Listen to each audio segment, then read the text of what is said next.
ഭാരതമാതാവിന്റെ സ്വാതന്ത്ര്യത്തിനു വേണ്ടി 30 വർഷം വിദേശ രാഷ്ട്രങ്ങളിൽ ജീവിച്ചുകൊണ്ട് വിപ്ലവ പ്രവർത്തനങ്ങൾ നടത്തിയ അതിസാഹസികനായ ഒരു വിപ്ലവകാരിയാണ് ലാലാ ഹർദയാൽ. ഹർദയാലിന്റെ ധീരസാഹസിക ജീവിതം ദേശാഭിമാനികൾക്കെന്നും ആവേശം നൽകുന്നതാണ്. ആ ധീര ദേശാഭിമാനിയുടെ അവിസ്മരണീയമായ ജീവിതത്തിലേക്ക് നമുക്കൊന്ന് കണ്ണോടിക്കാം. 1884 ഒക്ടോബർ മാസത്തിലാണ് ഡൽഹി ജില്ലാ കോടതിയിലെ ഒരു ഉദ്യോഗസ്ഥനായ ലാല ഗൗരി ദയാലിന്റെ 4ാമത്തെ പുത്രനായി ഹർദയാൽ ജനിച്ചത്.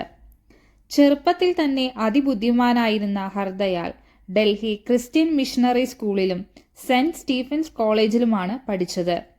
വിദ്യാഭ്യാസത്തിന് ശേഷം ഗവൺമെന്റ് സർവീസിൽ ചേരാൻ ആഗ്രഹിക്കുന്ന വിദ്യാർത്ഥികൾക്ക് വേണ്ടിയുള്ള സ്കോളർഷിപ്പ് ലഭിച്ചതോടെ ഹർദയാൽ ഉപരിപഠനത്തിനായി 1905 ലണ്ടനിലേക്ക് പോയി. ഓക്സ്ഫോർഡിലെ സെന്റ് ജോസഫ് കോളേജിൽ പഠിക്കുന്ന അവസരത്തിൽ ലണ്ടനിലെ ഇന്ത്യൻ വിപ്ലവകാരികളെ പരിചയപ്പെടുന്നതിനും വിപ്ലവ പ്രവർത്തനങ്ങളിൽ പങ്കുചേരുന്നതിനും അദ്ദേഹത്തിന് അവസരം ലഭിച്ചു. 1906 ഏപ്രിൽ മാസത്തിൽ വീര സവർക്കർ ലണ്ടനിലെത്തിയതോടെ ഇന്ത്യൻ വിപ്ലവകാരികളുടെ പ്രവർത്തന കേന്ദ്രമായിരുന്ന ഇന്ത്യൻ ഹൗസ് വിപ്ലവ പ്രവർത്തനങ്ങളുടെ ഈറ്റില്ലമായി. അതിവിപ്ലവകാരിയായ വീര സവർക്കറും ബുദ്ധിരാക്ഷസനായ ലാലാ ഹർദയാലും ഒരുമിച്ച് ചേർന്നതോടെ ഇന്ത്യൻ ഹൗസ് ബ്രിട്ടീഷുകാരെ ഭീതിപ്പെടുത്തുന്ന വിപ്ലവത്തിന്റെ കാഹളധ്വനികൾ മുഴക്കാൻ തുടങ്ങി. വീര സവർക്കറുടെ മായാവലയത്തിൽപ്പെട്ട ഹർദയാൽ മാതൃഭൂമിയുടെ സ്വാതന്ത്ര്യത്തിനു വേണ്ടി സർവവും സമർപ്പിക്കുമെന്ന് പ്രതിജ്ഞ ചെയ്തു.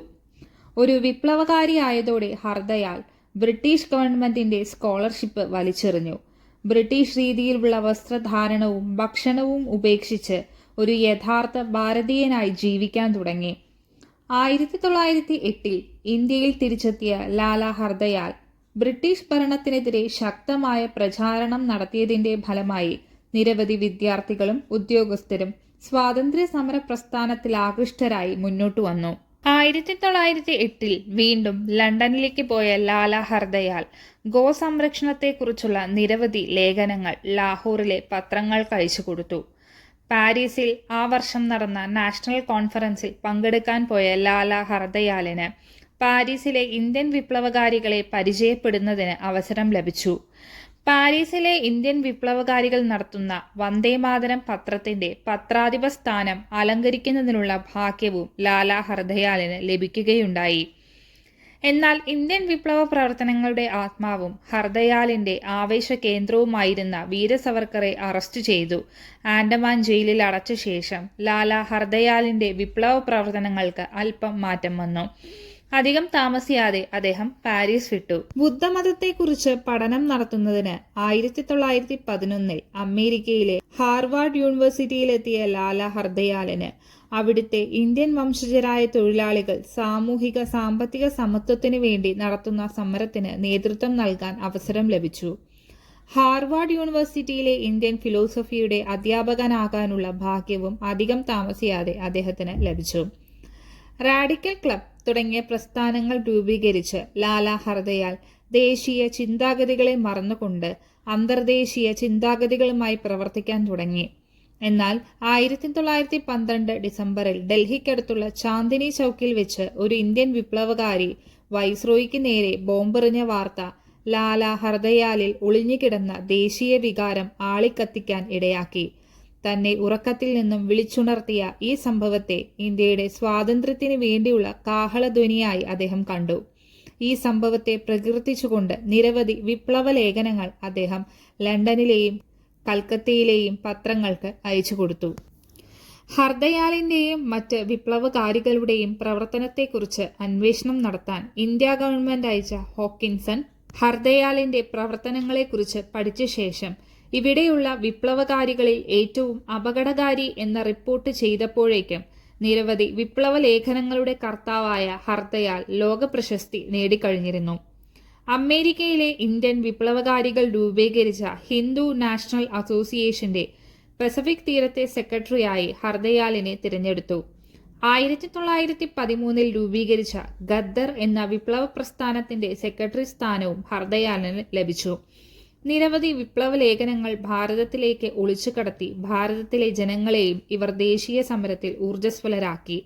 ഗദ്ദർ പാർട്ടിക്ക് ജർമ്മനിയുടെയും ചൈനയുടെയും സഹായം ലഭിച്ചതോടെ നിരവധി ദേശസ്നേഹികൾ സ്വാതന്ത്ര്യത്തിനു വേണ്ടി പോരാടി മരിക്കാൻ തന്നെ തയ്യാറായി മുന്നോട്ടു വന്നു. ഹർദയാലിന്റെ വിപ്ലവ ലേഖനങ്ങൾ ദേശസ്നേഹികളെ വിളിച്ചുണർത്തി. ബ്രിട്ടീഷ് ഇന്ത്യ ഗവൺമെന്റിനെതിരെ വിപ്ലവ പ്രവർത്തനങ്ങൾ നടത്തിയതിന്റെ പേരിൽ 1914 ഓഗസ്റ്റ് 25 ഹർദയാലിനെ അറസ്റ്റ് ചെയ്തു. ഇതിനെതിരെ ലോകത്തിന്റെ നാനാഭാഗത്തു നിന്നും പ്രതിഷേധങ്ങൾ ഉയർന്നു. അമേരിക്കയിൽ നിന്ന് രക്ഷപ്പെട്ട് സ്വിറ്റ്സർലാൻഡിലെത്തിയ ഹർദയാൽ വീണ്ടും നിരവധി വിപ്ലവ ലേഖനങ്ങൾ ഭാരതത്തിലേക്ക് അയക്കാൻ തുടങ്ങി. ഒന്നാം ലോക മഹായുദ്ധത്തിന്റെ ആരംഭം ഇന്ത്യൻ വിപ്ലവകാരികൾക്ക് ഒരു നല്ല അവസരം സൃഷ്ടിച്ചു. ജർമ്മനിയിൽ ബെർലിൻ ഇന്ത്യൻ അസോസിയേഷൻ രൂപീകരിച്ചു. ബെർലിനിലെത്തിയ ഹർദയാലിന് യൂറോപ്പിലെ വിപ്ലവകാരികളുടെ നേതാവെന്ന നിലയ്ക്ക് അത്യുജ്വലമായ സ്വീകരണമാണ് ജർമ്മൻ ഗവൺമെന്റ് നൽകിയത്. ഒന്നാം ലോക മഹായുദ്ധം ആരംഭിച്ചപ്പോൾ ഗദ്ദർ പാർട്ടി ഇന്ത്യൻ വിപ്ലവ പ്രവർത്തനങ്ങളുടെ ഈറ്റില്ലമായി മാറി. സ്വാതന്ത്ര്യത്തിന്റെ പ്രാധാന്യം ഉയർത്തുന്ന തീ തുപ്പുന്ന ലേഖനങ്ങൾ ലോകത്തിന്റെ നാനാഭാഗത്തു നിന്നും പ്രചരിക്കാൻ തുടങ്ങി. കണ്ണു തുറന്ന് ജന്മഭൂമിയുടെ സ്വാതന്ത്ര്യത്തിനു വേണ്ടി പ്രവർത്തിക്കാൻ ഗദ്ദർ പാർട്ടി ഭാരതീയരെ ആഹ്വാനം ചെയ്തു. വിദേശങ്ങളിൽ താമസിക്കുന്ന ഭാരതീയർ ഒരു പുതിയ മതപ്രവചനം കേട്ടതുപോലെ സർവവും ഉപേക്ഷിച്ച് മാതൃഭൂമിയുടെ സ്വാതന്ത്ര്യത്തിനു വേണ്ടി പോരാടാൻ ഭാരതത്തിലെത്തിക്കൊണ്ടിരുന്നു. ഭാരതത്തിലെ സ്വാതന്ത്ര്യപ്രേമികളായ വിപ്ലവകാരികൾ ബ്രിട്ടീഷ് ഭരണത്തിനെതിരെ അത്യുഗ്രമായൊരു കലാപം ഭാരതത്തിലാകമാനം 1915 ഫെബ്രുവരി 21 നടത്താൻ ആസൂത്രണം ചെയ്തു. എന്നാൽ വിപ്ലവകാരികളുടെ നേതാവായ റാഷ് ബിഹാരി ബോസിന്റെ ലാഹോറിലെ കേന്ദ്രം പോലീസ് വളയുകയും വിപ്ലവകാരികളെ വേട്ടയാടാൻ ആരംഭിക്കുകയും ചെയ്തതോടെ ഈ കലാപശ്രമം പരാജയപ്പെട്ടു. ബംഗാളിലെ വിപ്ലവകാരികൾ നടത്താൻ നിശ്ചയിച്ചിരുന്ന കലാപശ്രമവും കണ്ടുപിടിച്ചമർച്ച ചെയ്തതോടെ ആയുധമെടുത്ത് മാതൃഭൂമിയെ സ്വതന്ത്രമാക്കാനുള്ള വിപ്ലവകാരികളുടെ സ്വപ്നങ്ങൾ മണ്ണടിഞ്ഞു. ഈ വിപ്ലവ പ്രവർത്തനങ്ങളെക്കുറിച്ച് മദ്രാസിലെ ന്യൂ ഇന്ത്യയിൽ വന്ന റിപ്പോർട്ടിൽ ഇതിനു പിന്നിൽ ഹർദയാൽ എന്ന വിപ്ലവകാരിയാണെന്ന് അടിവരയിട്ട് പറഞ്ഞിരുന്നു. ജർമ്മനിയുമായുണ്ടായ അഭിപ്രായ വ്യത്യാസം കാരണം ഒന്നാം ലോക മഹായുദ്ധം അവസാനിക്കുന്നതിന് മുമ്പ് തന്നെ സ്വീഡനിലെത്തിയ ഹർദയാൽ 10 വർഷത്തോളം അവിടെ താമസിച്ചു. 1927 സ്വീഡൻ വിടുന്നതിന് മുമ്പ് ലാഹോറിലെ സുദർശനത്തിന് അയച്ച ലേഖനം ഹർദയാൽ അപ്പോഴും ഏറ്റവും ശക്തനായ വിപ്ലവകാരിയാണെന്ന് തെളിയിക്കുന്നതായിരുന്നു. ബ്രിട്ടനിലും ഇന്ത്യയിലും താമസിക്കാനുള്ള അനുവാദം പല പ്രാവശ്യവും ഹർദയാലിന് നിഷേധിക്കുകയാണ് ഉണ്ടായത്. 1927 ബ്രിട്ടനിൽ മാത്രം താമസിക്കാൻ അനുവാദം ലഭിച്ച ഹർദയാൽ ലണ്ടൻ യൂണിവേഴ്സിറ്റിയിൽ ചേർന്നു. 1930 തത്വശാസ്ത്രത്തിൽ അദ്ദേഹം ഡോക്ടർ ബിരുദം നേടുകയുണ്ടായി. ഭാരതത്തിൽ വരുവാനുള്ള അദ്ദേഹത്തിന്റെ അപേക്ഷ വളരെ ഭീതിയോടെയാണ് ഇന്ത്യ ഗവൺമെന്റ് കണ്ടത്. അപ്പോഴും ഏറ്റവും അപകടകാരിയായ വിപ്ലവകാരിയാണെന്ന് ഹർദയാൽ എന്ന് അവർ ഭയപ്പെട്ടു.